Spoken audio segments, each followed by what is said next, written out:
యోబు గ్రంథం 5వ అధ్యాయం 2వ వచనంలో బుద్ధి లేని వారు అసూయ వలన చచ్చెదరు అని వ్రాయబడి ఉంది.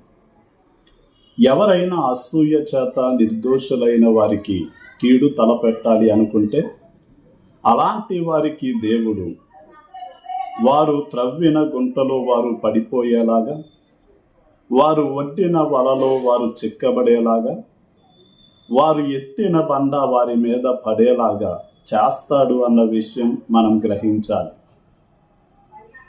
ఒక క్రీడారంగంలో విజయం సాధించిన ఒక గజ ఆటగానికి గౌరవార్థమై ఒక గ్రామ ప్రజలు అతని శిలా ప్రతిమను చేయించి దాన్ని నిలబెట్టి అతన్ని సన్మానించారు.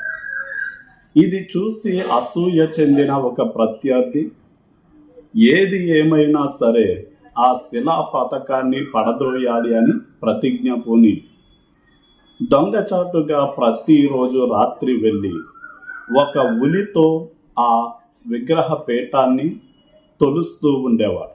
అంటే అలాగా ఆ విగ్రహం యొక్క పీఠం బలహీనపడి ఆ విగ్రహం పడిపోవాలి అన్నదే అతని యొక్క కోరిక. ఒక రోజున తాను అనుకున్నట్లుగానే ఆ విగ్రహం పడిపోయింది.